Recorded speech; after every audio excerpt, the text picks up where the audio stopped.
વર્તમાન સમયમાં મોબાઈલ બાળકો માટે ખૂબ જ હાનિકારક સાબિત થઈ રહ્યો છે। એવા કિસ્સાઓ પણ સામે આવ્યા છે કે માતા પિતાએ મોબાઈલ ઉપયોગ ન કરવા માટે ઠપકો આપતા બાળકે આપઘાતનું પગલું પણ ભરે છે। તો બીજી તરફ નાના બાળકો જ્યારે રડતા હોય છે, આ દરમિયાન નાની ઉંમરમાં જ બાળકો હિન્દુ સંસ્કૃતિથી પરિચિત બને અને બાળકોનો સ્વભાવ સુધારી શકાય તેવા હેતુથી રામ નામના પ્રચારનો અનોખો યજ્ઞ મોટા વરાછા વિસ્તારમાં રહેતા કનુ વઘાસિયા દ્વારા કરવામાં આવ્યો હતો।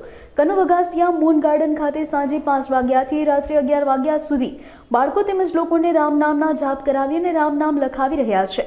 તેમજ શાળામાં અભ્યાસ કરતા બાળકો પણ આ રામ નામના યજ્ઞમાં જોડાયા છે। મારું નામ આજરા યોમિન છે। આપણે મોટા વરાછા વીઆઈપી સર્કલ પાછળ મૂન ગાર્ડન આવેલું છે, ત્યાં રામ લખનની સેવા ચાલી રહી છે।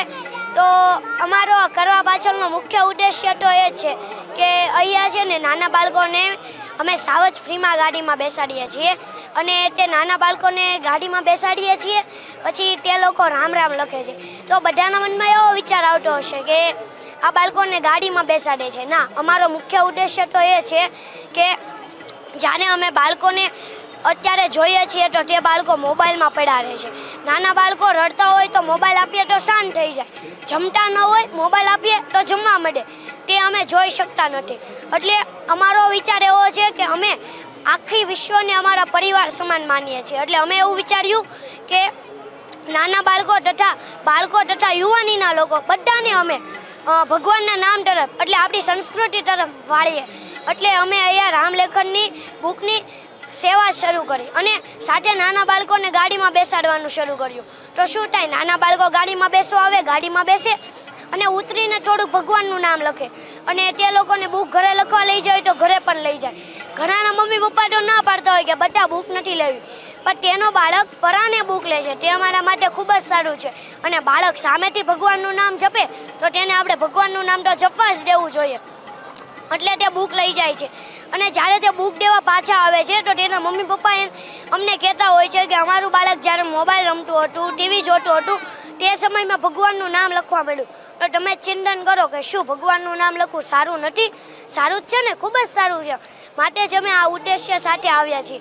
અને અત્યારે તો અમે અહીંયા આવ્યા છીએ તો 15 થી 25 વર્ષની ઉંમરના લોકો એટલે કે યુવાની વર્ષના લોકો, જ્યાં 100માંથી 1 જણો પણ ભગવાનનું નામ લખવા નથી બેસતા, તે મારા માટે ખૂબ જ દુઃખની વાત છે। યુવાન લોકો તો શું ન કરી શકે તે તમે અમને કહો। યુવાન લોકો તો તમે જે કામ કરો તે કરી શકે અને યુવાન લોકો તો અત્યારે ઘણું કામ કરી શકે છે, તો યુવાન લોકો જ ભગવાનનું નામ નથી જપતા, તો શું ખરાબ વાત છે ને? માટે જ અમે બધાને વિનંતી કરીએ છીએ કે ભગવાનનું નામ જપો। અને ઘણા લોકોને રાતે ઊંઘ ન આવતી હોય, ચિંતામાં હોય, દુઃખમાં હોય તો શું વ્યસન કરે છે, વ્યસન કરવું પડે।